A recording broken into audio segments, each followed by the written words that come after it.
You're listening to the Hawgs Sports Network Daily Podcast. Now, here's your host, Matt Jones. Hey, happy Thursday to you. We think it's Thursday. Christmas was yesterday. It's thrown off my entire sense of the week. We're in downtown Memphis at the Media Hotel, the DoubleTree, where today Arkansas coach Sam Pittman and Texas Tech coach Joey McGuire spoke to reporters in their only joint press conference before tomorrow's Liberty Bowl. It's going to be a 6 o'clock kickoff across town over at Simmons Bank Liberty Stadium on ESPN tomorrow night. The stadium, a little bit different than when Arkansas has played here in the past. It's undergoing a large-scale renovation, so only about 42,000 seats. Still expecting it to be kind of an Arkansas home crowd to the extent that you're going to see that tomorrow. I'm curious to see what kind of attendance you're going to have at this game, because people aren't real happy with the football team, or there's a lot of people who aren't happy with them. And you know, the direction of the program being 6-6, it's got a different feeling than when Arkansas was here 2 years ago. It definitely does. And I think, you know, this is the whole thing with bowls now that we've been talking about on the show for a couple weeks is a lot of your favorite Arkansas players are not playing in this game. And then, you know, I think the fact that they were in the Liberty Bowl a couple years ago, a lot of people that were there then might not want to do it again. You know, I know people that were here last time and said, I've been there, done that. I don't need to go back. Now, for some people that are, you know, closer to this area that are Razorback fans and it's harder for them to get to Fayetteville for a game and they only get the one Little Rock game, you know, more of them might want to come to this. So that's a good opportunity for them. I don't know what tickets we're going for price-wise. I'm not sure how, you know, if it's, I'm assuming it's a pretty affordable game to get to. So, you know, I think it'll certainly be an Arkansas heavy crowd. You know, Texas Tech said today that they've been expecting that. I'll be interested what the turnout is for Texas Tech because that's not drivable even remotely. And I don't know where Texas Tech's kind of big alumni centers are in the country, but I imagine a lot of them are in Texas. And so it's probably a tough ask to get some Texas Tech fans over to Memphis. It's not in Memphis. I can tell you that. That's not where Texas Tech's base is. You know, this is the first time that I've covered the Liberty Bowl in 9 years. The 2015 season, they played Kansas State here. I didn't get to come 2 years ago because I was worried about my pipes freezing back home when it was like a degree. And, you know, the lead up to the Liberty Bowl, and they had all kinds of water issues here inside this hotel, including during that week. And so I didn't get to come over to it. I say all that to say, I remember when I was here in 2015, there was a reporter from Kansas State who I respect a lot, and he said, I vastly underestimated how much of a home crowd this was going to be for Arkansas. Because, I mean, look, you can walk across the bridge right over here, and you're in the state of Arkansas.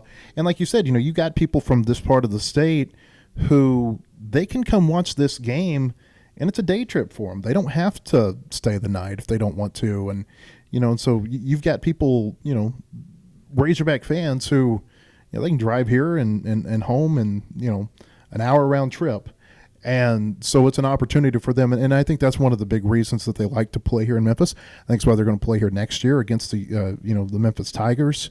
So I think it's going to be, you know, again, I don't think it's going to maybe be the home field advantage that you've seen in the past from Arkansas when they're at the Liberty Bowl, but I think it's going to be a factor. Yeah, definitely. It's interesting to come on this trip knowing that we'll be back here in a few months for Arkansas at Memphis. I'm excited about that. I think that's a good, you know, it's going to be a hard non-conference game for Arkansas. Memphis is good. And, you know, I think it's interesting knowing, that we'll be back here. I don't know where we'll stay for that or anything, but, you know, I was making the drive today going, okay, we're going to make this again here shortly. And then, same stadium. I don't know what the renovations are that they're doing. I haven't seen what exactly they're doing to the stadium, like what they're expanding or improving, but that's interesting. You know, it's an old stadium. It's been here a long time, so I don't know if it's supposed to be done by then, but hopefully it is, because I'd be curious to see what it's like when we're here in September. I guess is it September? Maybe October? It's September the 20th when they're supposed to be here. In fact, Arkansas, or at least we, are going to be wearing out that stretch of I-40 East because it's back-to-back weeks. You've got a game in Little Rock against Arkansas State, you got a game at Ole Miss, and then you got the game at Memphis. So it's going to be a lot of trips over here to this area. I don't think the renovations are supposed to be done at the stadium next season. I think it's supposed to be by 26 when they're finished. But it's a pretty hefty renovation tag that I've seen, something like in the vicinity of $250 million or more. Is that Memphis that's paying for it, University of?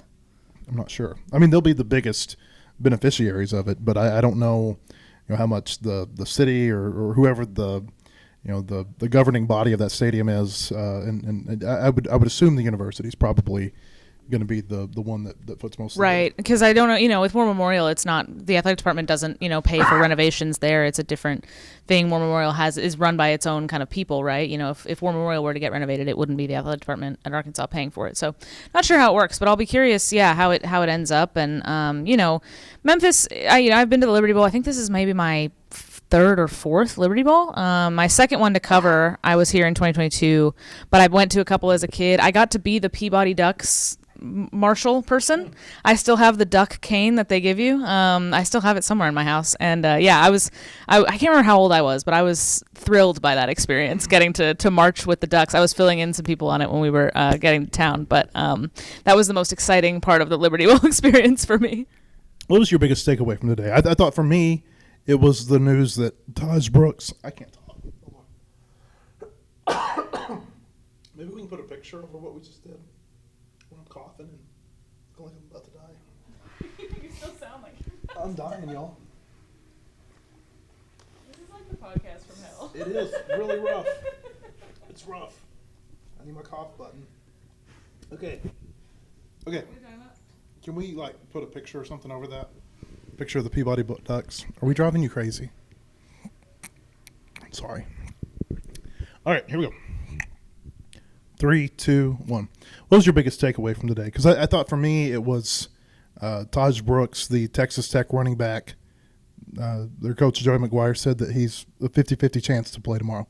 Yeah, I think that's one of the biggest storylines, if not the biggest, going into this game is whether or not the Big 12's leading rusher is going to be in this game or not. It's so interesting to me that he's gone through all their practices, that he's made the trip, and still supposedly has not decided if he's going to play. That's very interesting. The other thing was just the way that Texas Tech has managed the roster situation with the bowl, contrary to what Arkansas has done or what teams across, Texas Tech is unique in their approach to it or in the result they've gotten anyway, in that they don't have a lot of guys opting out or transferring, or they have guys who are in the portal who are still going to play for Texas Tech in this game. I think Joey McGuire said that there are some guys that are already committed to some other programs but are going to play in this game, which is interesting. And they're not the only ones that do that. I've heard of that happening with other teams, but it's certainly not common. It's certainly not something Arkansas is doing. I don't think it's something that they would do. Pittman has talked about how he would welcome guys back out of the portal if they wanted to stay at Arkansas, but I don't think, if Patrick Kudas said, "Can I play in the Liberty Bowl?" I don't think that would be happening. So it's an interesting approach, and Ethan had written about that, after the bowl announcement was made, about how they have had kind of a different approach and seen different results as far as roster movement here at the end of the season. And I don't know that it's just the coaches wouldn't allow it. I would think that the schools where you're transferring to would not want that because of the risk of an injury too. I think that has something to do with it. There's going to be a little bit more of an abbreviated podcast for us today. We're going to have more of a normal podcast, but just due to the timing of our travel over here today of the press conference, we're recording this a little bit or quite a bit later in the day than we usually do when we're back home in Fayetteville. I will say this, we'll play some clips for you in the second segment, some of the highlights from what was said today by both Pittman and McGuire. But I asked Sam Pittman about the 2020 season and how much that COVID-impacted season affects, or maybe not affects, but like what kind of lessons did he learn from it that maybe he could apply to this? Because that's what it feels like to me. I remember they're playing LSU in Fayetteville in 2020. They may have only had 54 scholarship players available for that game. We don't know what the exact number of scholarship players available for this are, or for this game is. There have been some players who were walk-ons who they put on scholarship, and so I think there's probably still some players who are in flux, who you can't completely, roll out coming back to the program. And so I don't know what the exact scholarship number is, but the point being, it feels a lot like that 2020 season when you didn't know what your roster was going to look like, say on Wednesday or Thursday of game week. It's kind of felt like that, maybe to a little bit lesser degree because they made the trip over here a few days ago, but up until then, it felt like everything was kind of in flux. And you can't prepare for an opponent the same way you would in a regular season because you don't know who they're going to have. Yeah. Like we said a second ago, we don't know if the Big 12's leading rusher is playing in this game or not. And if he's not, they have a couple of freshmen behind him that have barely played this season. And so it completely changes everything. And Pittman was asked about that too, about how different it is preparing for an opponent when you don't really know what they have, when they've got a backup quarterback who's appeared in garbage time in a few games, how you kind of do that. What they have a different defensive coordinator. They have I guess I don't know if they've hired a new one or if they've hired a new defensive coordinator and a new offensive coordinator, but neither of them are going to be able to coach in this game. They've elevated a couple of position coaches from this year's staff to be their coordinators. Right. So it's just kind of it's a totally different look than anything you would have seen on film throughout the whole season. And so yeah, I mean it's that was how it was during COVID too. You had no idea. You might get to your if you're on the road, you might get to the game and they have to forfeit or whatever. You don't know if they're even going to have enough guys to field the team at any point. It just that whole season just felt like at any point the rug could be pulled out from under you, and that's not quite the case here. But as far as the depleted rosters go, it is really similar. I want to tell you can get the latest breaking news on all Razorback sports at wholehogsports.com. Most in-depth source for all Arkansas sports, analysis, latest in recruiting, unique stories on all your favorite teams. Subscribe today at wholehogsports.com. You can also subscribe to our podcast, Spotify, Apple, YouTube, Twitter, Facebook. Search any of those platforms, and you can find us by searching Whole Hog Sports. When we come back, we're going to play some of the sound bites that you need to hear from today's press conference from the head coaches here in Memphis, and a little bit later, Ethan Westerman will join me. But first, a word from our sponsors. Want to enjoy your life again? Burning, numbness, and general pain in your feet and legs might be keeping you from your daily activities. Neuropathy treatment can be effective to restoring your life. Come see what we can do at Enhanced Healthcare Wellness Institute in Uptown Rogers. We can treat your neuropathy pain and get you back in the game of life. Enhanced Healthcare Wellness Institute is located at 5102 West Pauline Whitaker Parkway in Uptown Rogers. At Kindle King, we're proud of over 4 decades of design. We're continuing the legacy of great creative design by combining our brands of Kindle King, Soapbox, and Shopcart. Together, these brands represent a new focus in marketing design, with individual attention to specific areas. Through our design expertise supported by a team of talented professionals, we showcase our best. We are Kindle King, we are Soapbox, we are Shopcart, we are design.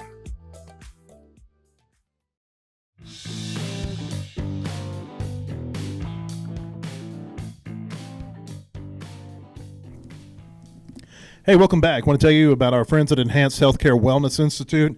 They are your source for holistic wellness and your healthy lifestyle changes. Located in Uptown Rogers, the staff at Enhanced Healthcare will target your specific health plan for wellness, from neuropathy treatment, primary care, weight loss, and so much more.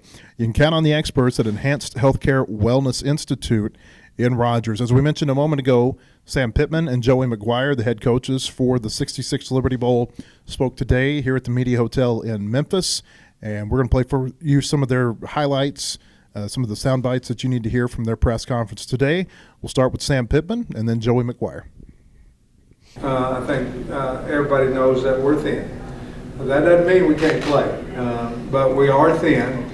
I tell you what, I'll be honest with you, I'm so excited to see some of these guys that we haven't seen necessarily on a Saturday, that the state of Arkansas, and to be honest with you, a lot of them, the ones that's popping on my mind right now are on offense, are from the state of Arkansas that we haven't seen. Kobe Branham, Brooks Edmondson, C.J. Brown, Maddox Lassiter, who's going to take a different role as a tight end a little bit more. Those guys love the University of Arkansas. They love the state of Arkansas. Hudson Clark, why is he playing? Because he loves the Hawgs, he loves Arkansas, and he's excited as hell to be in the AutoZone Liberty Bowl. And those are the guys, and you look back at Jaden Johnson, and you go on and on. Those guys are who you want to win it for. Those are the guys who you want to win the game. They came back, and make no mistake, and I know Texas Tech's the same way, bowl games are wonderful, every one of them. They're so much better when you win. It's a spark when you go into the off season and all those things. So you want to win it for those older guys, and you just have much respect for them out there at practice. Ty Roden, when they come back, Isaac Tesla, when they come back and they go, no, coach, the season's not done. I want to finish it with the team. Much respect for those guys. Joey, you might remember from a couple years back, one of our traditions before we turn it over to the real media, you have a couple of questions that I ask on behalf of the bowl. Gotcha. You're in Memphis. We're about the music and the food. First, Elvis. Young Elvis or older or old Elvis? You have a preference? Young Elvis. I'm 53 years old, so there's a lot of things that I remember about Elvis Presley. whenever I was in high school, I had a counselor named Miss Crowley, and I'd come down there and she loved Elvis, and I thought I could do a pretty good Elvis impersonation. I cannot, it's bad, I'm not going to do it right here, but I grew up on Elvis Presley and all the movies, and I love. What's crazy is I have not had an opportunity though to go to Graceland because we've been practicing the 2 times that I've come, and my wife has done it, and my family, and I have to go. But I love Elvis. Any Elvis is great to me.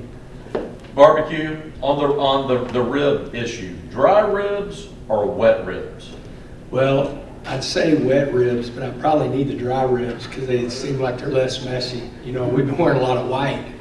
You see the guys are in some white pullovers, and so our players. My D-line coach, Coach Fitch, we had ribs at the hotel the other day, and he actually took his jacket off so he wouldn't get it everywhere. You can imagine D-line guy that's about. Now I see the guys in the back with the razorback. I mean, that's like it's such a story. Like for me, growing up in Texarkana. My best friend, his family got transferred to Germany, so they didn't want to give up their season tickets, so we got their season tickets. So going to Little Rock, my mom's side, all of my mom's side's from Arkansas. And so, like, for me, the first football that I can remember is that Razorback. I do have a plastic Razorback hat at home. And so really, that was my team growing up. And so whenever Kirby said we were playing Arkansas, I don't think he knew that. I was like, man, it can't get any better. The only way to get better is if Arkansas and Texas Tech are facing off in the playoffs. That's the only way this gets better for me whenever you're talking about that. It hadn't set in, but I think it is going to be really cool to look across the field and see that helmet and that Razorback, that I grew up watching. I mean, our roster will look a little bit different, after this game, because some of our guys are leaving, but from my very first year, I have told these guys, look, if you want to get in the portal and leave, it's great. If you want to get in the portal and play in the game, you've earned the right to play in the game. And so we have a lot of our same guys that have been playing together. The guys that aren't playing in the game, there's a couple like Josh Kelly, but Barron, we wanted to have that surgery. As soon as we knew we weren't going to be in the Big 12 championship, we tried to schedule that to give him as much recovery time as possible. He went to the #1 surgeon in the country when it comes to shoulders and does a lot of NFL and Major League Baseball, and we wanted to get ahead of the NFL schedule to where we could get it done. And so if not, he would have played in it because it was an elective surgery. I mean, he was slinging it around, our last game, and so this was more like that. I do think, though, we have a good culture, and I go back, I think, we got to keep growing, we got to keep getting better, and we've got to keep developing guys. But as far as the culture of guys that, I think we're a fun team to watch because we're going to play really hard. There's a high care factor with this team. They care a lot about each other. They care a lot about the university they play for. And so when you have that, you got a chance for guys to stick around. Want to enjoy your life again? Burning, numbness, and general pain in your feet and legs might be keeping you from your daily activities. Neuropathy treatment can be effective to restoring your life. Come see what we can do at Enhanced Healthcare Wellness Institute in Uptown Rogers. We can treat your neuropathy pain and get you back in the game of life. Enhanced Healthcare Wellness Institute is located at 5102 West Pauline Whitaker Parkway in Uptown Rogers. At Kindle King, we're proud of over 4 decades of design. We're continuing the legacy of great creative design by combining our brands of Kindle King, Soapbox, and Shopcart. Together, these brands represent a new focus in marketing design, with individual attention to specific areas. Through our design expertise supported by a team of talented professionals, we showcase our best. We are Kindle King, we are Soapbox, we are Shopcart, we are design.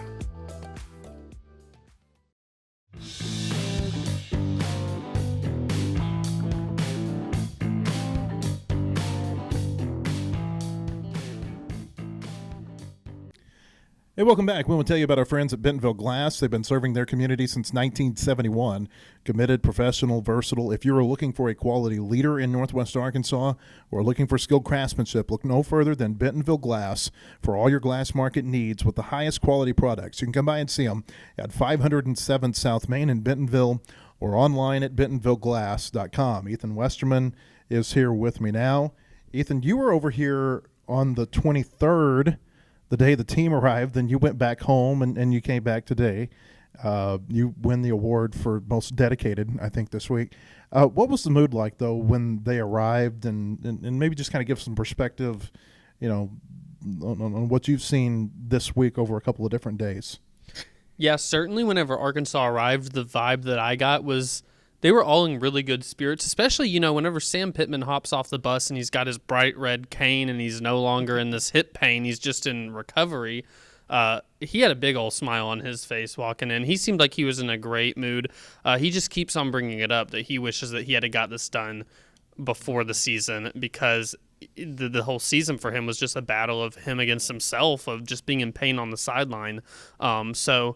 But he seems like he's in a great mood. The team's in a good mood. I actually swung by the Texas Tech Hotel when they arrived, and they seemed like they're thrilled to be here. I think everybody who made the trip and you've stuck it out this long and you're still, with the team, I think they're having a lot of fun this week.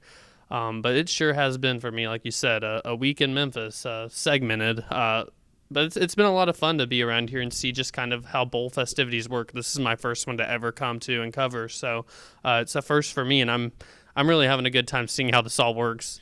I'm enjoying being back at a bowl because it's been a while. I mentioned to Christina earlier I didn't get to come over here a couple of years ago because of some home stuff that I had going back on in Fayetteville. I didn't go down to Tampa in 21 for some personal reasons. It's been 8 years since I covered a bowl game. I used to, I was telling you earlier this week, I used to go all across, New Orleans and Memphis and Dallas and Houston and wherever they were for these bowl games. So it's been fun for me being back here on site for a bowl game. And I think it kind of underscores a little bit just how bad Arkansas football has been. I know they had a couple of, they're under Sam Pittman, but, you look back over about an 8-year stretch and there hadn't been a whole lot of opportunities to go to a bowl game. Yeah, and I think that's why, people who still do value, a bowl game, the fans that do, it still does mean something because they just haven't seen a whole lot of them over the past decade. I know it's not the bowl that, I think whenever they announced it, a lot of people were kind of grumbling like, oh, back to the Liberty Bowl. But in general, it hasn't been something you can take for granted the past decade that Arkansas will even be bowl eligible. So, it kind of is what it is. It's the cards they were dealt, and they're here. And at this point, might as well go out and try and beat Texas Tech. Well, and you wrote about it today too. Pittman talked about it still is something that, the people on the team, there's so much, there's such an emphasis on the playoff, but there's still, I think, for people within the team on getting to a bowl, those teams that are not in that playoff realm, which, let's face it, that's most of college football. Yeah, it is. And you think about it, for these two teams, what are the two biggest things you can get out of it? McGuire actually said this. He made it a two-parter. Number one is it is a reward for your guys who stuck it out. I mean, you think for Arkansas, there's some guys like Hudson Clark, Jaden Johnson, Isaac Teslaw, some guys that, this really is kind of a reward. It's their final college football game. I'm sure that'll have them motivated to come out and play hard. It's just, it does mean something to a lot of guys still. And then number two, it is a chance to get some young guys some opportunity to step up. I think back to the last Liberty Bowl, there were a lot of guys who made plays in that game that made plays for the Razorbacks this past season, but it was kind of their first opportunity to. So there are some things you can still glean out of it. I mean, it's definitely not a real good indicator of what your team was for the whole season. I don't think anybody's trying to pretend like it is, but it is an opportunity to reward some guys that, they practiced with the team all year long too. They were always on, maybe scout team. They were maybe right in line next to get with the ones. This is a chance for them to actually get to prove themselves, and they'll be fired up to play. Doesn't it feel to you like quarterback play is a huge? I mean, it's huge to every game, but this feels especially big, just given the fact that, number one, Arkansas didn't have a whole lot back on offense or from its regular season roster on offense other than the quarterback. And then on the other side, Texas Tech's quarterback was such a big component to their offense. They're already going to be without one of their top receivers. We don't know what's going on with their running back.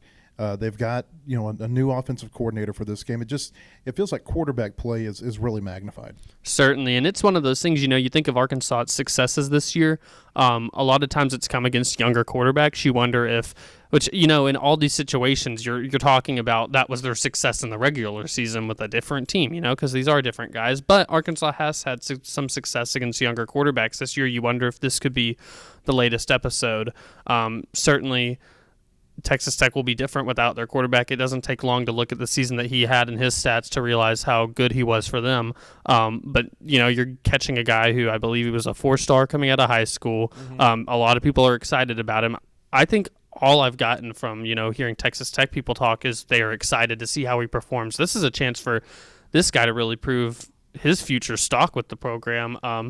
Certainly if he doesn't have the best game, it's not like just going to be something that says he could never be the guy for them. But if he does have a good performance, I would think that puts him right in line to compete for a starting job down the road. So, it's the word opportunity keeps on popping up with everything we say, but it's true. It's an opportunity for a lot of these guys, and certainly their backup quarterback's one of them. You see a lot of times bowl games, they set a huge expectation for the next year. I think about Nico Iamaleava and the game he had against Iowa at the Citrus Bowl last year. And then, they come into this season, all of a sudden expectations for him are huge. And I don't know that he ever lived up to that. And it's not just at quarterback. And you're going to see this, I think, with a lot of Arkansas players too. I think back to 2 years ago when they were here in the big game that Quincy McAdoo had. Mm-hmm. Now, he had the car accident before he could ever play another game, and obviously that changed things. But you remember, going into that spring, there was all of a sudden this buzz about Quincy McAdoo and the way he had played in the bowl game. And I think, I'll be interested to see how some of these players who are getting their first opportunity or, maybe their first opportunity in a while, like a Kobe Branham or even Keyshawn Blackstock, who I think can be back with the team next year, right? So these players, how do they perform? And I think that, how they perform, good or bad, is going to set a little bit of a narrative for them going into the offseason. Yeah, I think there's like a handful of guys that I'm just kind of watching to see, like, is this the game that they show that next year we better be watching for them? You think back, you pointed to the last Liberty Bowl. Ty Washington was a guy who I think he caught his first touchdown pass that game, and he was ready next year as soon as Luke Has went out. Now he'll be coming to Fayetteville next year with Notre Dame. Yeah, exactly.